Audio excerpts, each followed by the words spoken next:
Hello, I am Professor Khadse JJ from Late Pushpa Devi Patil Arts and Science College, Resort, Washim. This is the fifth lecture for Unit First for BSc first year student. So in this lecture, we are going to discuss about John Tyndall experiment and Tyndallization process. So let's begin. So before going to discuss about the John Tyndall experiment, we will first discuss about the last lecture about the experiment George and T von Dusch experiment.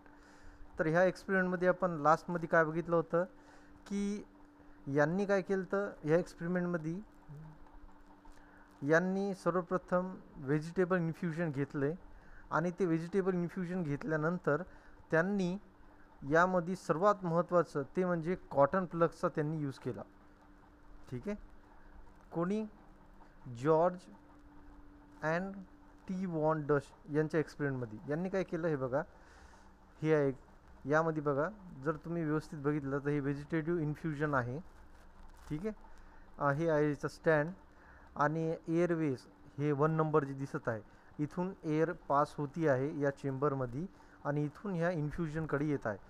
तर यांचं असे म्हणणं होतं की air consists of certain things which are responsible to contaminate the vegetative infusion.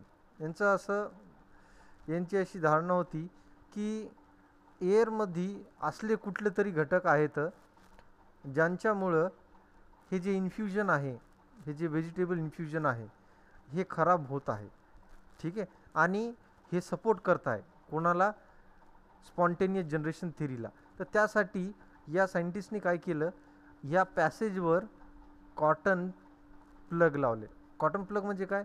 Air जे काही पण येईल ती एअर या कॉटन प्लग्स थ्रू फिल्टर होईल आणि फिल्टर झालेली एअर या इन्फ्युजनमध्ये येईल आणि फिल्टर ज्यावेळेस कॉटन ह्या एअरला फिल्टर करेल तर एअरसोबत असणारे जेवढे पण डस्ट पार्टिकल्स आहेत, जे कुठले पण काही स्पोर्स असतील या फिर काय मायक्रो ऑर्गॅनिझम्स असतील तर हे सर्व काही काय होईल, ह्या कॉटनमध्येच ट्रॅप होईल, तिथूच हे अडकून जातील आणि फक्त फिल्टर झालेली एअरच या पाईपमधून समोर ट्रान्समिट होईल आणि इथं ही एअर जी आहे ही इथं प्रेझेंट राहणार आहे. आणि त्यामुळं काय होईल, त्यामुळं हे vegetative that is vegetable infusion जशास तसं राहील. आणि त्याचमुळे वॉन डचची थेरी काय म्हणती की स्पॉन्टेनियस जनरेशन थेरीला ते अपोज करतात. त्यांचं असं म्हणणं आहे की life does not arose spontaneously.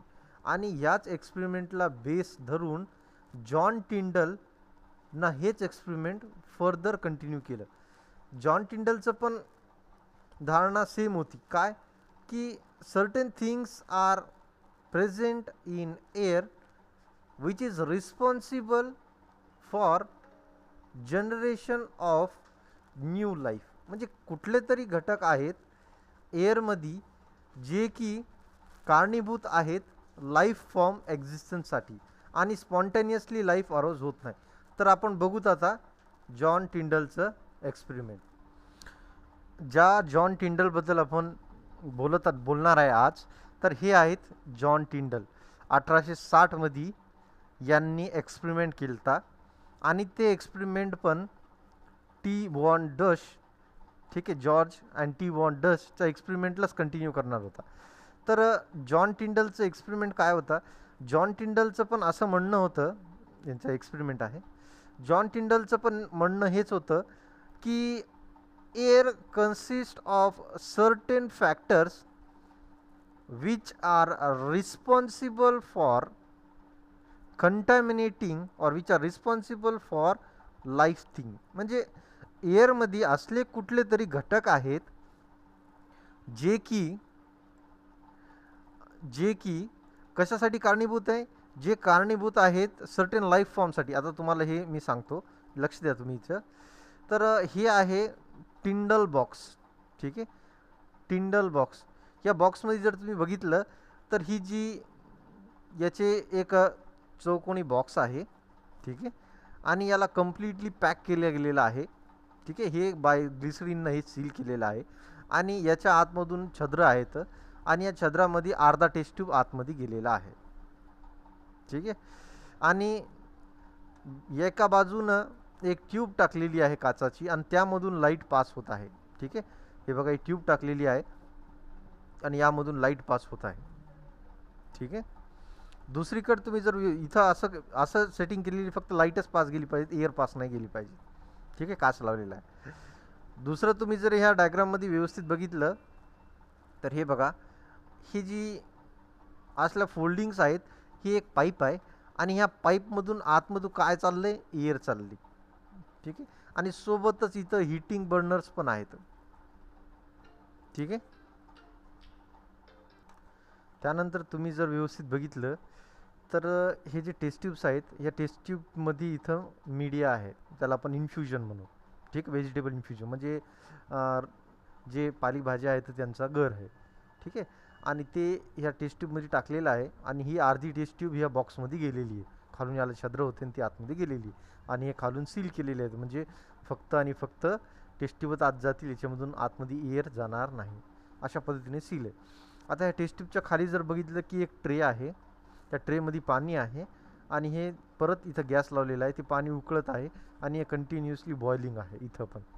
ठीक आहे, काही वेळासाठी एक 20 मिनिटापर्यंत ती बॉइलिंग आहे. ठीक आहे, आणि ते मग स्टरलायझेशन होते आणि तसंच राहते. ठीक आहे, म्हणजे काय इथं काय केलं या टिंडलायझेशन प्रोसेसमध्ये, काय केलं या टिंडलायझेशन प्रोसेसमध्ये यांनी काय केलं की जे काही पण तुमचं जो मीडिया आहे, या मीडियाला 20 मिनिटापर्यंत तुम्ही बॉईल करसाल. परत याच्यामध्ये जी एअर आहे ती पण स्टराईल होऊन येणार आहे. आणि तिसरी गोष्ट, याच्यामध्ये लाईट सोर्स पण दिलेला आहे, तो पण फक्त एक बीम ऑफ लाईट आहे, ते पण स्पेसिफिक फक्त लाईटच येईल, एअर येणार नाही.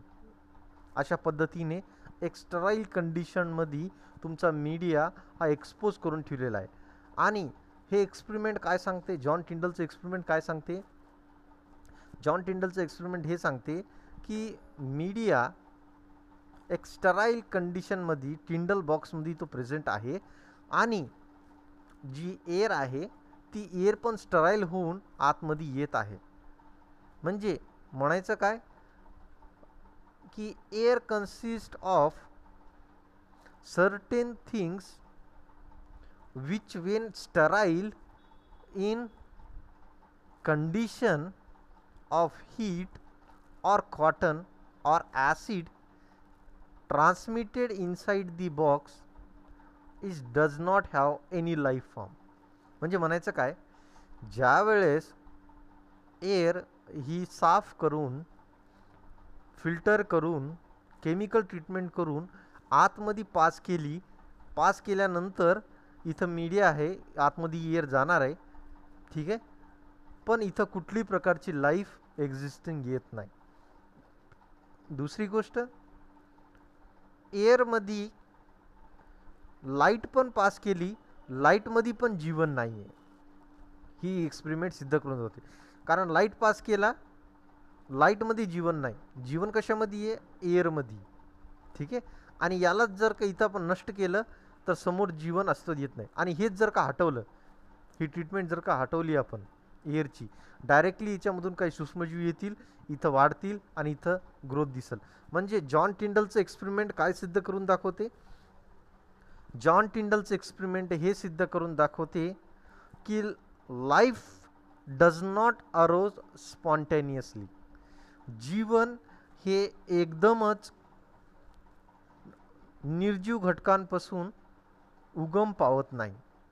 जीवन हे पहिल्या म्हणजे प्री एक्झिस्टिंग लाईफ फॉर्म पासूनच आढळते.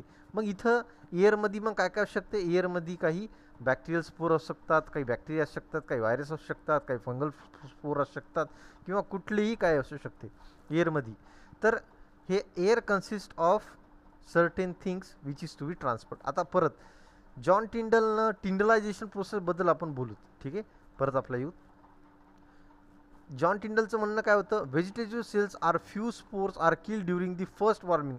आता आपण जॉन टिंडलचं टिंडलायझेशन प्रोसेस आपण बघणार आहे, टिंडलायझेशन प्रोसेस. ठीक आहे, टिंडलायझेशन प्रोसेस बघण्या अगोदर आपल्या सर्वांना ही माहिती असणं गरजेचं आहे की दूध आपल्या घरामध्ये दररोज सकाळी दूध येते. पुड्याचं दूध नाही बरं, पुड्याचं दूध नाही, जो दूधवाला आणून देते तो दूध. ठीक आहे. तर त्या दुधाला आपण काय करतो, आणल्याबरोबर त्याला आपण पातेल्यामध्ये टाकून त्याला हीट करतो आणि हीट केल्यानंतर त्याला थंड करतो आणि ठेवून देतो. आणि हे जे दूध आहे ते दिवसातून किमान 2 ते 3 वेळा कंटिन्युअसली त्या दुधाला हीट करणं अनिवार्य आहे.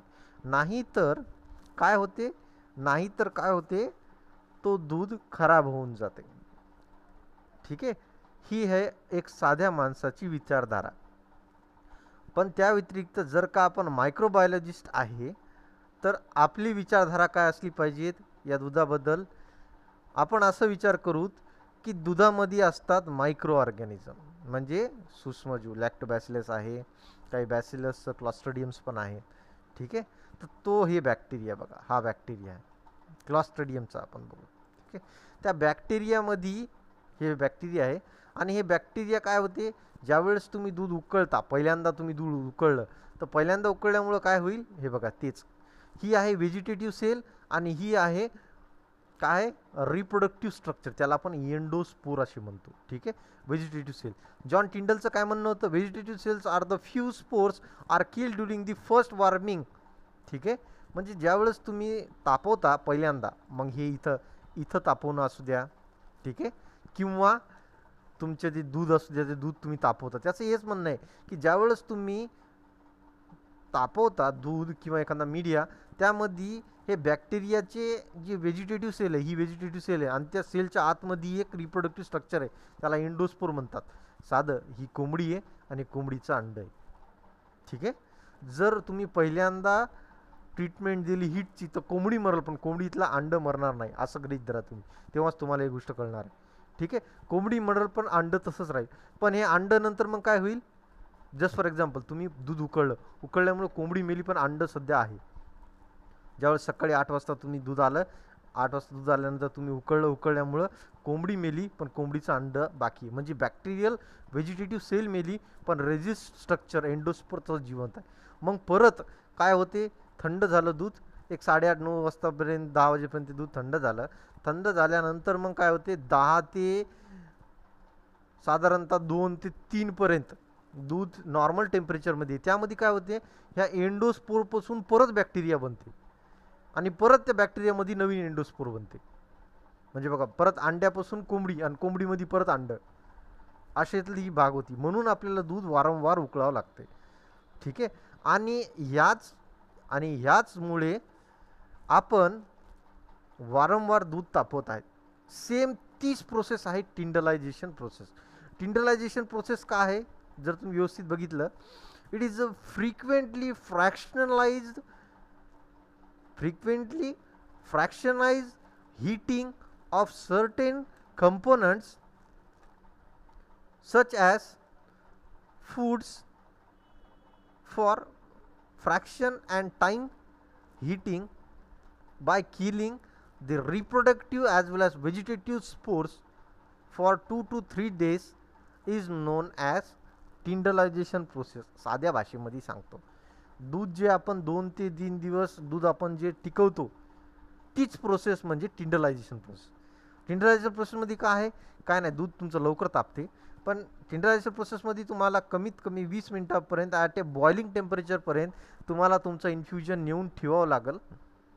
ठीक आहे. तुम्हाला तुमचं जे काही पण तुमचं जे मीडिया आहे, जे काही पण तुमचं दूध आहे, जे काही पण तुमचं आहे लिक्विड कंटेंटमध्ये, त्याला 20 मिनिटापर्यंत कंटिन्युअसली उकळावं लागेल आणि नंतर थंड करावं लागेल. म्हणजे काय होईल, उकळल्यामुळं बॅक्टेरियल स्पोर मरल, सॉरी बॅक्टेरिया सेल मरल पण स्पोर तसाच राहील. ठीक आहे.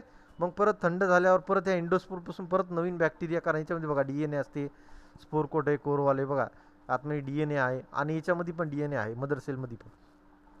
पण उकळल्यामुळे व्हेजिटेटिव्ह सेल नष्ट होईल पण एंडोस्पर्मिक सेल तशीच राहील. म्हणजे याचमुळं टिंडलायझेशन प्रोसेस ही महत्त्वाची ठरते. टिंडलायझेशन प्रोसेस कासाठी आपण वापरतो, फूड इंडस्ट्रीजमध्ये मोठमोठे जे सायरप्स आहेत, ज्युसेस आहेत, ठीक आहे, फार्मास्युटिकल कंडिशनमध्ये पण, आणि जे काही पण तुमचे लिक्विड इन्फ्युजन्स आहेत, तर ह्या सर्व प्रोसेसला आपण टिंडलायझेशन थ्रू पण आपण केल्या जाते. ठीक आहे, खूप सारे प्रोडक्ट्सला आपण टिंडलायझेशन करतो आणि हीच प्रोसेस महत्त्वाची आहे. आणि हीच प्रोसेस कुठून आली? 1860 मध्ये. कोणामुळे आली? जॉन टिंडलमुळं. ठीक आहे, जॉन टिंडलमुळं. जॉन टिंडलचं काय म्हणणं होतं की life consists of certain components which when treated it does not show a life spontaneously. ठीक आहे, नंबर 1 म्हणजे त्याचं म्हणणं होतं की एअरमध्ये असे काही घटक आहेत ज्यांच्यामुळं लाईफ एक्झिस्ट नव्हती. जर एअरला आपण चांगल्या पद्धतीने फिल्टर केलं आणि ट्रीट केलं आणि लाईट पण पास केली, फक्त आणि फक्त जीवन हे एअरमध्ये प्रेझेंट आहेत. निर्जीव घटकांपासून डायरेक्टली जीवन अस्तित्वात येत नाही, हे त्यांनी सिद्ध केलं. दुसरी महत्त्वाची गोष्ट, जर तुम्ही प्रोलॉंग्ड हीट करा, ठीक आहे, तुम्ही प्रोलॉंग हीट करा. आता आपलं स्पॉन्टेनियस जनरेशनच्या दृष्टिकोनातून आपल्याला एक गोष्ट कळालेली आहे की की लाईफ स्पॉन्टेनियसली अरोज होत नाही आणि हीच गोष्ट जॉन टिंडलनं सिद्ध करून दाखवली आणि हे पण सांगितलं की एअरमध्ये सर्टेन मायक्रो ऑर्गॅनिझम्स प्रेझेंट असतील किंवा कडलेले घटक आहेत ज्यांच्यामुळे लाईफ एक्झिस्टन्स असते. दुसरी गोष्ट, सेलच्या आतमध्ये एंडोस्पोर असते आणि तो एंडोस्पोरला कीळ करायसाठी तुम्हाला प्रोलॉंग्ड हीट करणं अनिवार्य आहे आणि याच प्रोसेसला टिंडलायझेशन प्रोसेस असे म्हटल्या जाते. नेक्स्ट जे लेक्चर आपण बघणार आहे तो नेक्स्ट लेक्चर आपला असणार आहे लुईस पाश्चरच्या वर आधारित आहे.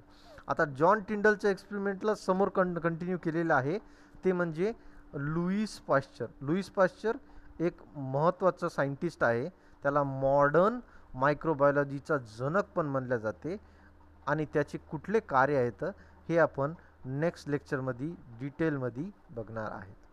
So thank you.